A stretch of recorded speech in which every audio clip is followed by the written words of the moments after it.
ఈ బడుగు ప్రజల యొక్క, కార్మికుల, కర్షకుల యొక్క బ్రతుకులు బాగుపడాలంటే ఈ దేశంలో కానీ ప్రపంచంలో కానీ ఎర్ర జెండా తప్ప ఇంకో మార్గం లేదు. దాన్ని పెంచి పోషించి అభివృద్ధి చేసుకుంటేనే అదే మార్గం. లేకపోతే మన జీవితాలను సర్వనాశనం చేస్తారు ఈ ధనవంతుల యొక్క పాలకులు. అందుకని ఈరోజు ప్రపంచంలో సోవియట్ యూనియన్ కుప్పగోలిపోయిన తర్వాత సోషలిజం ఎక్కడుంది, కమ్యూనిస్టులు ఎక్కడున్నారు, వాళ్ళ పని అయిపోయిందిలే అని చెప్పేసి అనుకున్నారు. కానీ మళ్ళీ కమ్యూనిస్టుల అవసరం ఎంత ఈరోజు గమనించి మళ్ళీ ప్రజలు కమ్యూనిస్ట్ పార్టీని అభివృద్ధి చేసేదానికి ప్రయత్నం చేస్తూ ఉన్నారు. ప్రజలు ఎక్కడన్నా ఏమైనా అనుమానం ఉందేమో కానీ పెట్టుబడిదారులకు మాత్రం అనుమానం లేదు కమ్యూనిస్టుల మీద.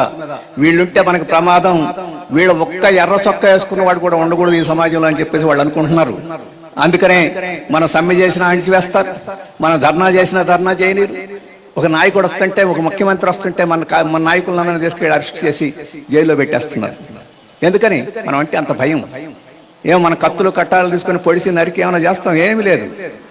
వాళ్ళ జేబులో డబ్బులు మీ అబ్బ సొమ్మా, ఇది కార్మికుల యొక్క కష్టం సొమ్ము కాబట్టి పంచండి అని చెప్పి అడుగుతాం కాబట్టి వాళ్ళకి భయం. అందుకని వాళ్ళు మనల్ని సహించలేరు, వాళ్ళకి భయపడే వాళ్ళని కాదు. అందుకని మన జీవితాంతాన్ని, ప్రాణాలని, ఆస్తుల్ని వీటన్నిటి త్యాగం చేసి మన పూర్వీకులు కమ్యూనిస్ట్ పార్టీ ఎర్ర జెండాని బతికించారు, పెంచారు. దానికోసం త్యాగాలు చేశారు, ప్రజల కోసం చేశారు. ఇంతకుముందు వీరయ్య గారు చెప్పారు, వీర తెలంగాణ సాయుధ పోరాటంలో ఏం జరిగింది. మనం అందరం మేడే జరుపుకుంటాం. మేడే కోసం ప్రాణాలు ఇచ్చిన వాళ్ళు చికాగో నగరంలో ఎవరి కోసం ప్రాణాలు ఇచ్చారు? మన కోసం ప్రాణాలు ఇచ్చారు. 8 గంటల పని దినాలు కావాలని చెప్పేసి మేడేకి 7 మంది అక్కడ ప్రాణాలు ఇచ్చారు హైగేట్ దగ్గర. ఈ తెలంగాణ రాష్ట్రంలో దున్నేవాడికే భూమి కావాలి, రైతుకు భూమి కావాలి, వెట్టి చాకిరీ పోవాలి వృత్తిదారులందరికీ అని చెప్పేసి పోరాటం చేసి 4,000 మంది ప్రాణాలు ఇచ్చారు. ఆ రోజు అమరవీరులు ఎవరి కోసం ఇచ్చారు? మన కోసం ఇచ్చారు.